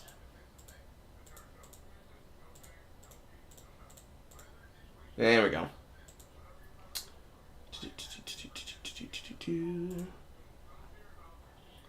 Season pass number 2. This window is in my way. DLC 2. Which was Designer's Cut, Cosmetics. I'm forgetting one here. But anyways. All of the stories of the characters, all effectively wrapped up with the garbage-ass plot at the back of Borderlands 3. Lilith kills herself. You leave small little tiny Tinker Ava as one of the 3 women that are now sirens inside the universe. You randomly decide to make the crazy scientist professor, Tannis? Not Tannis. Tannis. There you go. You decide to make the crazy science lady, Tannis, into a siren. And the entire plot, which should have been about the monster family, because the father character is the progenitor of his 2 children that then go off and terrorize the universe, trying to look for a power source that they could use alongside their siren abilities to hijack the plot as live streamers, which was dumb in and of itself. Their story effectively ends up being boring and is wrapped up way too early at the back of the game. And despite the fact that he is such an important character, the plot had nothing that hinged on him and his relationship to his children. It's literally background noise. I'm not even joking. Literally, the entire story of, I forgot what it is. It's some kind of stupid unique name like Eugene de Typhon or Eugene de Typhos, and it's a play on the fact of Typhon, who was the king of monsters inside of Greek mythology. His entire backstory, being a fucking short, stacked little fucking midget looking like Bob Hodgkins, bags, fucks, and runs ragged his woman, knocks her up, gives her twins, she dies, she herself was a siren, she passes her siren abilities onto her kids, and their entire story is literally family angst. And then you kill one of your original characters, who probably should have already been phased out by the time you got to Borderlands 2.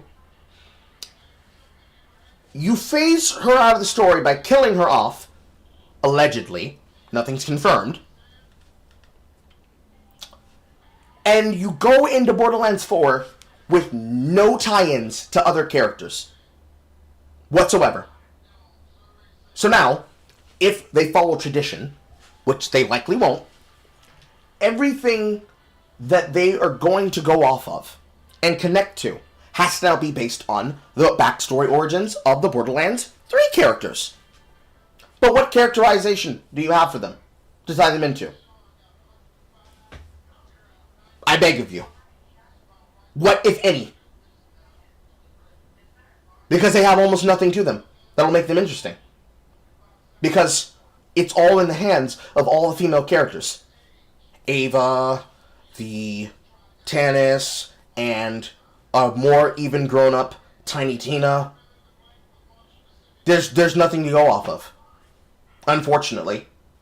And I don't say that to say misogyny. I will beat the misogynist accusations, but I'm going to sound like a real fucking asshole in a few seconds. I do not care about these female characters. There's not a single interesting plot hook about these characters that you can get me to give a shit about. Because ultimately, with the power of having a sanctuary ship to travel the universe and go to other vaults that could be opened with the help of the sirens, if the plot of the 4th game has nothing to do with opening up vaults that potentially could contain monsters, like the original abomination of Borderlands 1, or the warrior of Borderlands 2, or the other monster that was released from the final vault that was inside of Pandora itself, because the planet itself was a vault. What a shocker of a twist. Stealing that one straight from Treasure Planet, guys. Not like we didn't notice. How many more games are you going to have based on nothing that explores Iridian knowledge, Iridian culture, and how the sirens function? Because that's the only other thing you have left as a plot hook to go towards. But we don't care about that. As we demonstrated with our lack of caring when we could have focused on any of those details. It's like playing a game that has a overarching narrative. But rather than you being interested in the narrative, you're playing it like it is a numerical incremental game. Which I did say it's Diablo with guns, which that pretty much tracks. But unfortunately, the themes behind your character, non-existent. And you know how I know that? Because of how this trailer shows off everything. The guns, the guns, the guns, the guns! What about the characters? Where's the sniper? Where's the assault rifle user? Where's the boom shooter that likes using shotguns and highly accurate magnum pistols? Where's the spray and pray SMG man that then gets an effect that gives him even more spray and pray SMGs as part of his kit? Where's the minion mancer that's going to have the ability to jump inside of a mech? Either as an active ability or as a feature they get to use as an ultimate, as they're charging in combat. That's what's missing here. You're just showing me rocket launchers and guns and different various elemental weapon effects. And every so often, we see an effect that comes that's used, obviously, by a player character class. But I don't see who that person is. I don't get to connect to the personality of these characters. Let alone whoever's voicing them. That can come at a later date, when you have more details about the game. But the first thing you show me? Bro! Where's the energy? I can't relate to guns! I can't relate to the carnage that the guns showed. You know why? Because I'm not playing it! This is probably the only game that actually has features of its gameplay where you can actually see what the gameplay looks like. And there's no fucking... Thank you, Boster. You're on the same page as I am. There's no fucking confidence! You just had a dog shit movie, bro! Your movie was ass! Critically panned! Your last game was ass! Critically and commercially panned! Because you kept it on the Epic Games Store for a year with exclusivity! You know, when it wasn't being crashed because it was being ran as spyware, where if you ran under 2 megabytes, your game actively shut itself off because it thought that you were hacking, because it was internally rooted into your kernel. You have to catch up to where Borderlands 1 and where Borderlands 2 is. Borderlands 2 is your standard to beat. Your last game didn't do it. Your movie didn't do it. So you need to turn in a good product. And what do you have to show for me? Garbage! Garbage! Garbage! Garbage! Garbage! It shouldn't be legal! Someone needs to bring you up to the shareholder meeting and sit your ass the fuck down! And tell you if you don't turn in a product, we're voting you off as CFO, and COO, and CEO. Switch out every member of the C-suite. You should be embarrassed that you turned in this goddamn product. Embarrassed!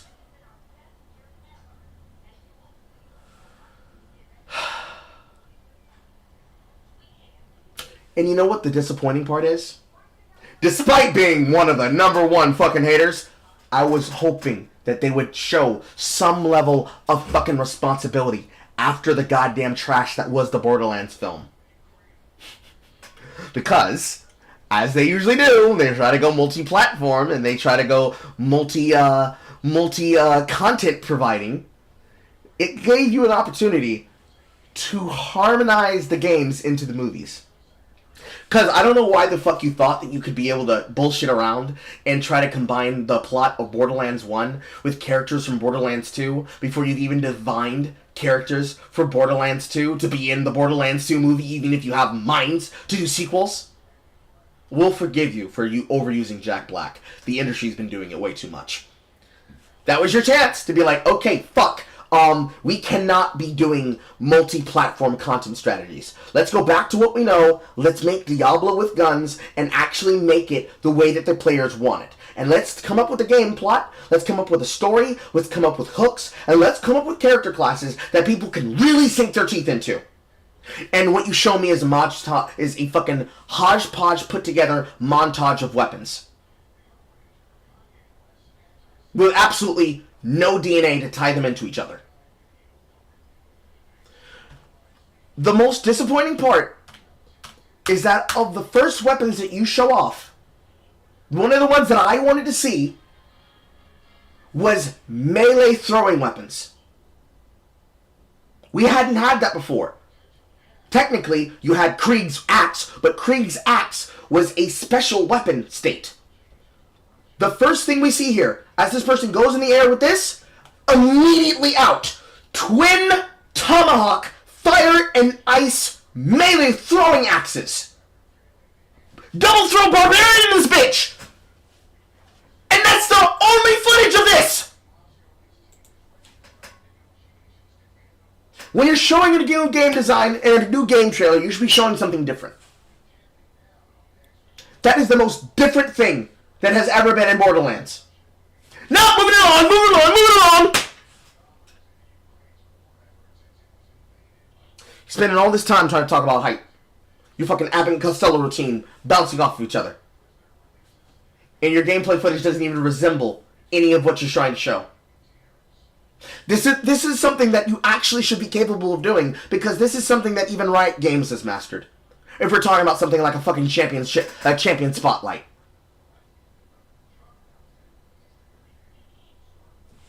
To demonstrate my point, let me do so myself.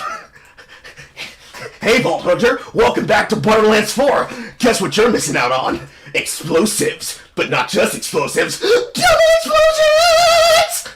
Guns, shotguns, melee guns, rail guns that give you blood, guns that give you exceptions, guns that give you acid, guns that give you headshots, guns that explode into other guns that explode.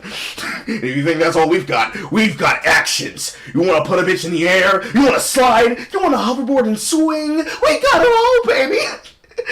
Find it here, only here, with us on Pandora, or wherever else we're gonna go in the galaxy. Blowing everything up the only way a Vault Hunter can, the only way we know how. Break free from limitations, buy it today, in Borderlands 4. Freedom! Where was any of that during this goddamn sales pitch? None!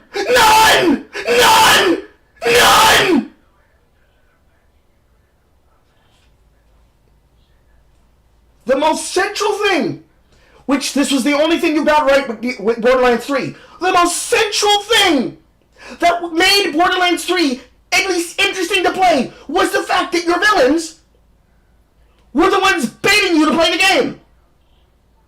Beforehand, it was being antagonized by Handsome Jack, and then learning Handsome Jack's backstory about why he was so incensed against the Vault Hunters. Then it's the fucking Calypso twins. Or I should say the Typhon twins. And finding out why they want to put together a fucking cult to try and get people to go into the vault. They were the bait to get you to buy the game. Alongside all the other features, you kicking in their teeth with the things that they're telling you that you have available to beat on them. It's like having a pinata with the enemy's face on it, and it's taunting you to use the big axe hammer that has a sledgehammer on one side and a battle axe with a chainsaw for a blade on the other.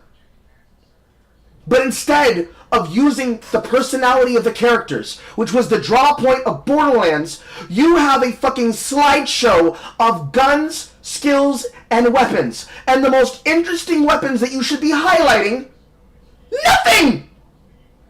Not even a disembodied AI voice! Please tell me that I'm not crazy. You see what I'm talking about? Unless I'm in here by myself. Hello? We can hear you. Is this thing on? Okay. We're just letting you cook. Grace had to go to class. But, yeah, please, chat, tell me I'm not coping. Please, tell me I'm not crazy. Please tell me I'm not crazy. Fucking... It's so disappointing. It's so fucking disappointing. But it's whatever. This is what I expect. This is what I expect of 2K. There is more passion in a throwaway video game that has probably like 400 or 500 players still playing on it in Tribes of Midgar than you see here on a fucking presentation that is on goddamn State of Play. It's beyond repugnant.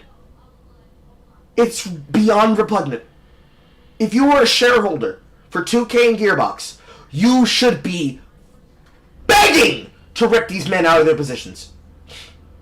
This was a bad presentation. Incredibly bad.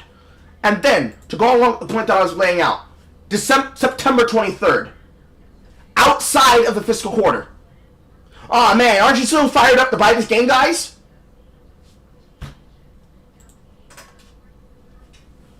So a total of 3 games now outside the fiscal quarter. Then, Split Signal. The fucking co-op story. Split Fiction. Bitch-ass movie game that is only going to be played for the intention of putting up couch co-op, but at the very least, March 6, 2025. In the fiscal quarter. Decent. Believable. Exceptional. Completely forgettable, but within the fiscal quarter. Worth your time. Should be here. At the very least, and this is something that should go along for any presentation that was given without people to present it. The companies would be literally have better off if it had just been trailers and then diegetic inserts to give breakdowns and explainers of the content that they were getting. Every single time you had a presenter presenting something and they presented like Gearbox did there, you killed your own game on the ground. 100%. You killed it into the fucking ground. It's dead. No energy. You would have been better off letting it be covered by just an AI generation itself. It would have been better off. It literally would have been better off. Moving from that, you go into the other movie game featuring Lashana Lynch. Space Negro. Lashana Lynch in space. Then into Secret of the Mimic. Do they show this timer at the end of it? Yes, they do. Directive 8020, October 2nd. That's going to be extremely late autumn into the beginning of the winter months. 3 games outside of the curb. Then, directly from there, Steel Wool, Secret of the Mimic. Made in the new art style, ever since the ending of the original franchise run. Releasing inside of June 13th. So outside of the original fiscal months, now it's in the second quarter of the fiscal months. So second fiscal quarter, not that far away like the ones that are in the third and fourth quarter, but close enough. First 2 quarters of the month. So you know you've got some games within the first 8 months of the year.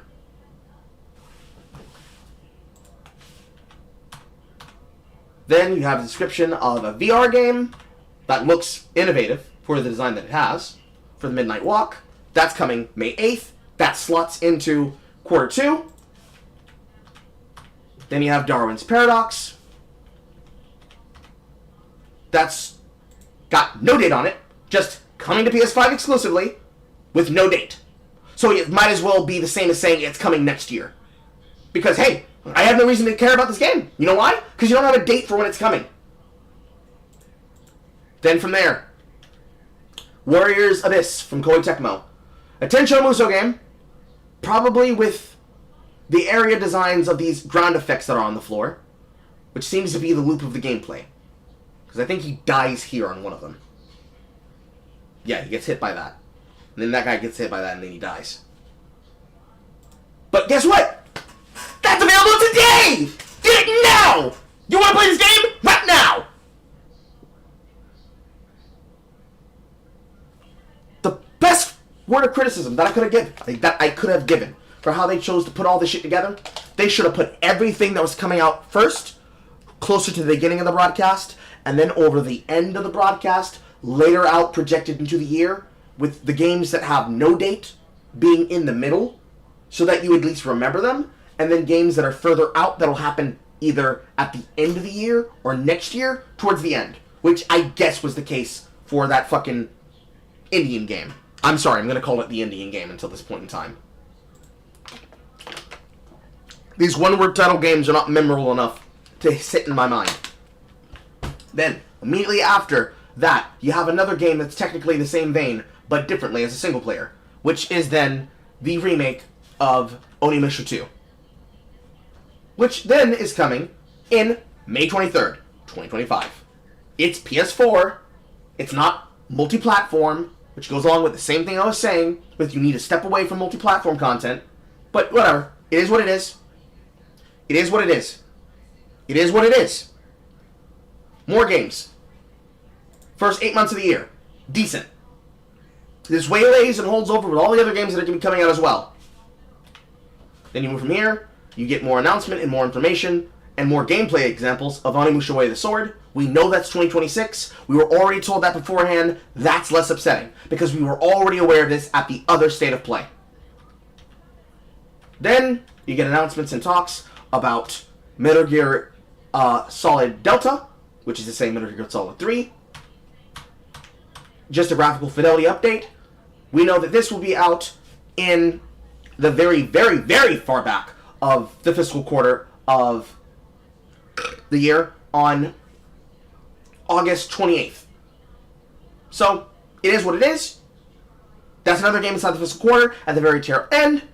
And then, randomly, as a cock tease, for no reason, they're just like, hey, yo, bro, you know what you can also expect? Ape Escape! But they don't tell you where it is, which is the most upsetting part. I would love to see another Ape Escape game. Am I going to get one? Can we be allowed and divined this information? When's the next time we're going to hear about it? You didn't have anything put together? You just wanted to tease it? Just right on the tip? Fuck you guys. That's horrible. That's like telling us that we were going to get an edition where, you know how we were telling you about Beyond Evil 2? Beyond Good and Evil 2? With the fucking monkey guy driving the ship? Actually, that was a fake out. You're getting an actual real sequel featuring the main character of Beyond Good and Evil. And it's coming out sometime. Wasn't Ape Escape a mode inside of Metal Gear Solid 3? I would not be aware. If that's what it's hinting towards... Subsistence mode. There was a... What was it called? What was it called? Fucking... Metal Gear Solid. As a joke about monkeys and stuff. It was actually cute. But see, that would just mean that people want to see an Ape Escape game. I know. That just lays into the point that I'm making. But you know what? That's fine. The fact that you don't have anything on those classics, and you're bringing in a feature, they feature that later in the project, later in this presentation, of PS classics that are coming to a digital emulation machine. That's really sick. The fact that you have those coming through and you have no remakes planned for them. Because, like, we can rip the Band-Aid off that. How many remasters have been done by studios like various games? To be exact, 3. Diablo, Spyro, Crash. Ape Escape is next! It's time! While we're at it, Jak and Daxter. While we're at it, Ratchet and Clank. That's also surprising that they didn't actually show anything to Death Stranding 2. And as I talk over the footage, a literally who's who game featuring the only thing that was catching to my eye being Amish man with beard.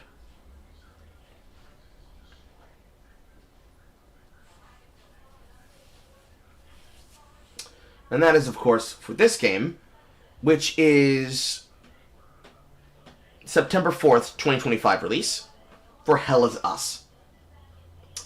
That's outside of the quarter. Now we're talking about quarter 4. Another game released in quarter 4, console exclusive. Then you've got Liza P. Overture. They don't tell you a single thing about when this is launching. RIP DSF. No, actually, yes, they do. Next screen. Summer 2025. So assuming that they want to do early summer, the earliest would be June, July. If they want to do late summer, July, August, September.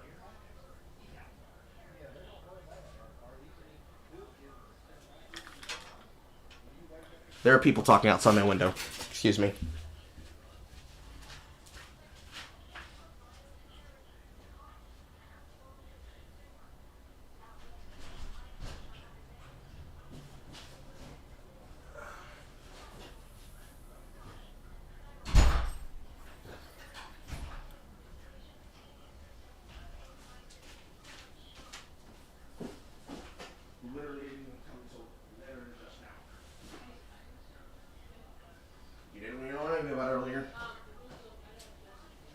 About what?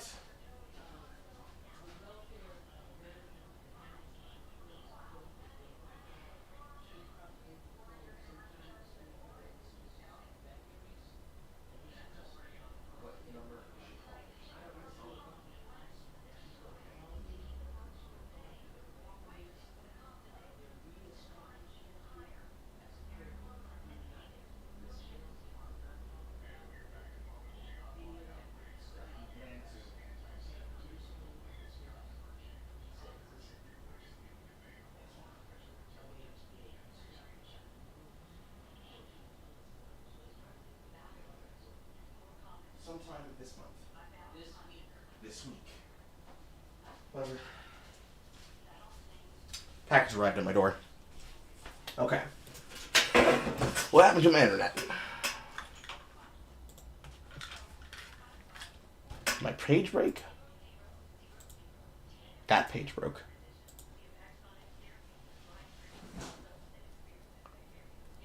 That's weird. Okay, looks like we're properly live. Okay, so if they go for early summer, it's going to be the back end of quarter 2. If they go for mid or late summer, it's going to be quarter 3, quarter 4. So this might as well be a quarter 4 potential release until they put an actual date on it.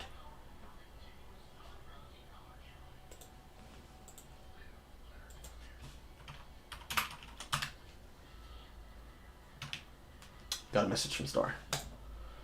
So, moving from there, you then go to Pixel Junk and their game, which I said is basically going to be a graphical technology test. Because honestly, it looks like a graphical technology test. And that's not a bad thing. That's actually a good thing. Because this is the type of video game that they usually claim that they like to make with movie game junk that actually deserves to be made. And I like the fact that it's doing so in a way that's different.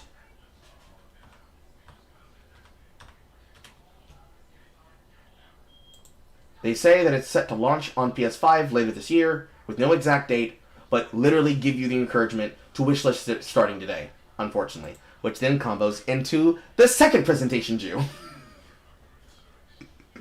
These jokes are going to get me fucking banned. And the Global Content Communications Manager then goes on to tell you about things such as Days Gone. And that this is an upgrade that you can get an upgrade to the PS5 version from the PS4 version that is coming April 25th, 2025. Fiscal quarter 1, again. So immediately actionable. Then another game on top of it. The one that is the crossover with Stellar Blade and Nikki. And that is coming out June 2025. So that's going to put it firmly into quarter 2, but still within the first 8 months of the year. And it's at least DLC for Stellar Blade.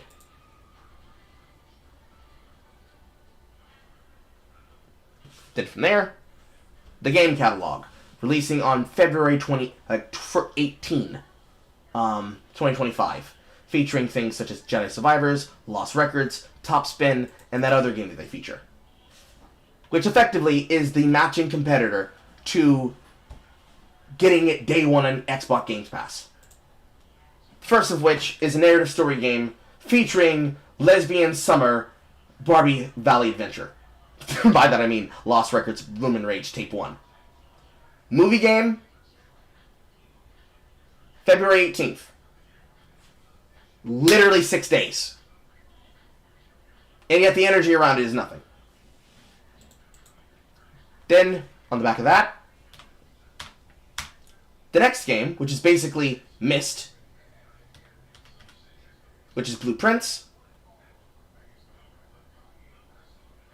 Come on, come on. I need to resync it again. I know I have it going slower. Which is Spring 2025. I forgot that I took it off of fucking double time. That's coming Spring 2025. And then immediately next to that is the Tower Defense 3D Explorer Engineer game with first-person shooting mechanics. Aviotic Factor, Summer 2025. So either quarter 3 or quarter 4. And then, the Classics catalog of PlayStation Plus, featuring none of the games that you probably would want to see in the Classics catalog collection. But they may have a bigger catalog collection to go off of. So that remains to be seen. But hopefully this starts cementing in my point.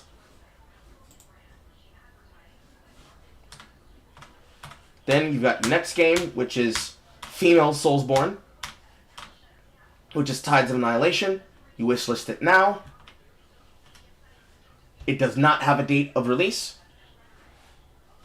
Which then goes into the next game, which is like somebody trying to remaster fucking Bulletstorm, which is Metal Eden, May 6th, 2025. At least quarter 2. Then into that, Black Man, Return of the Dreads.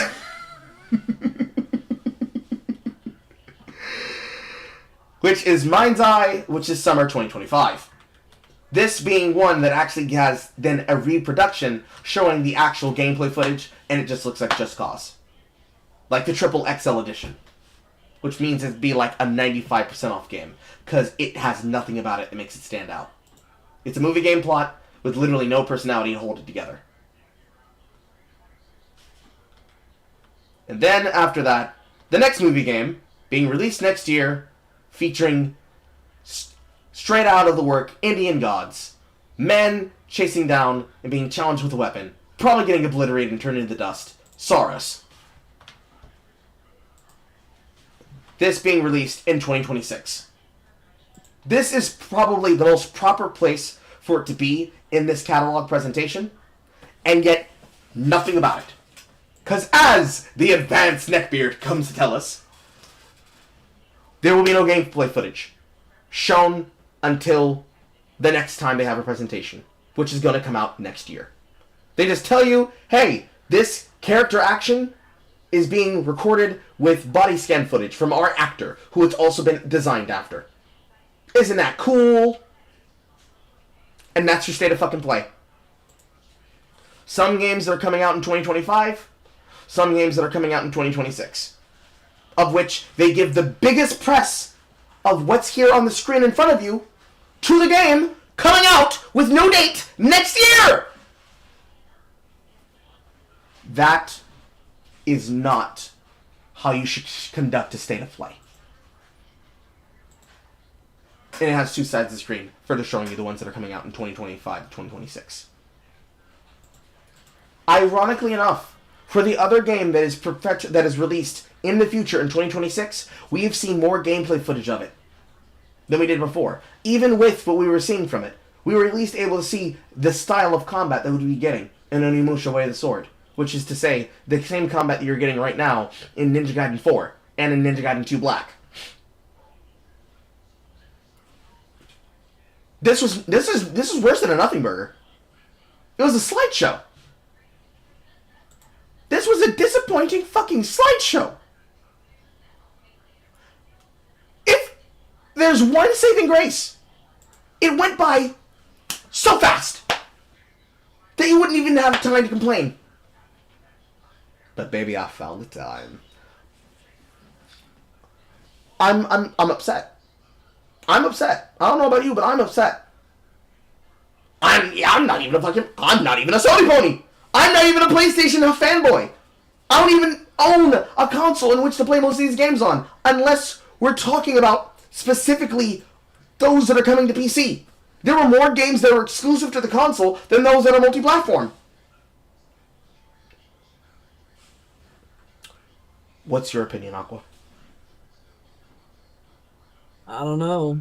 It just seems like PlayStation's off their game, but been that way for a while. It's kind of meh. And then, of course, to rehash what Boster said beforehand, is PlayStation Network still down while this was going on? No, I just accessed it not too long ago, and it was okay. Doing okay for me. But because me. Because my immediate follow-up, if PlayStation Network was down during this, damn, all of those games that were available immediately, I love the fact that those people can't even be able to play them because the network was still down, because it was down for 3 days fucking straight. Mm-hmm. Sony, you gotta get it together. You have to get it together. Gotta get it together. Get out of California. Bring the fucking headquarters back to Japan. Bring it back to Japan. Get it out of California. Or if you're not gonna move it out of America, move it someplace else where you are not at the mercy of the goddamn issues of the Santa Monica writer scene. You got to pull it out of California, because all of these games follow the standard of games being developed inside of the fucking cultural cottagecore zeitgeist. That's why they're so boring and have nothing to say. You don't have the finger on the pulse of what the gamers want, or what the gamers could even imagine they want. You can't even put together a product to sell them shit, bro. If you gotta work with a brand agency to rehabilitate your image the way that CC's Pizza had to rehabilitate theirs, give me a reason to come to your buffet. Give me a reason to buy your games. Sell it to me. I'm not even sold. Somebody has to basically do the effort and sell the game to themselves. Yeah, that's the sad part. If you can't even sell a product, why are you working with products? How can I How can I consume product and get excited for next product if I don't even know when next product's coming out? How can I be excited for what's in the next product if you can't even show me what the product fucking looks like? Consume. How, Sony, how? I can't even see what's inside the product to consume it. You ain't got no goddamn trailers. You ain't got no gameplays. Yeah, it's disappointing. At least on the Xbox Direct State of Play for Developer Direct, we got to see gameplay footage. We got to see how we can affect the gameplay. We got to see how the combat and the mechanics worked. We didn't get shit here. Anyways, what I miss. The greatest presentation ever made by an influencer on the internet on this side of the Winn-Dixie line. Including my, 10, 15-minute crash out over Borderlands alone? But in general, a wrap-up of how PlayStation and Sony just shat the bed with their own state of play. Because there was no play. There were no gameplay trailers. There were no mechanics trailers. You saw more gameplay footage featuring movie games with no dive into how those mechanics work than you did for the games that were probably going to be mechanics based. Almost all of them having actors. Of the games that they have gameplay that's coming out, some of the games aren't even releasing within the same month, let alone within the fiscal quarter, let alone within the first fiscal quarter. It's a mess. It's an entire mess.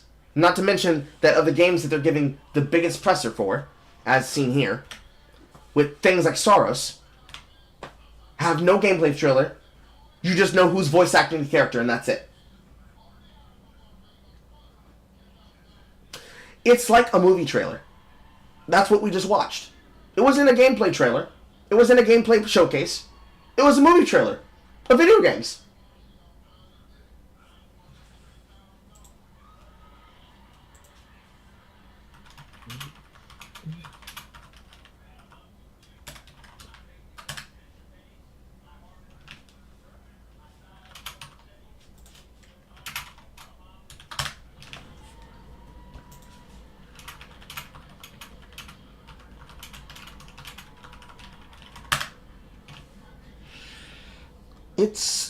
It's never been so over. It's never been so over. Never been so Jova in all my life. It's goddamn criminal. It's 7:02. I need to make dinner and then decide if I'm going to go live with Demon Spore or not. Although, this gives me a great opportunity to go over what I put in the announcements tab. For those that are unaware, there is a service that I introduced to everybody that is a part of a company by the name of Daredrop. And it is how I am generating content, physical items, materials, swag, and video games to give to you all.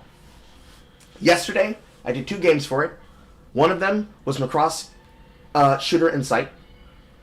The other was the demo of Demon Spore, which I will have to do later on in this week or in this month.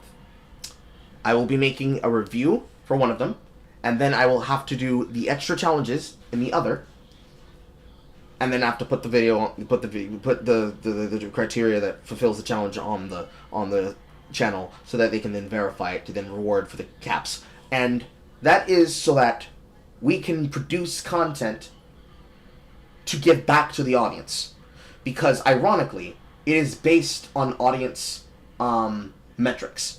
The size of your channel on YouTube, TikTok, and Twitch dictates the campaigns that you can take on.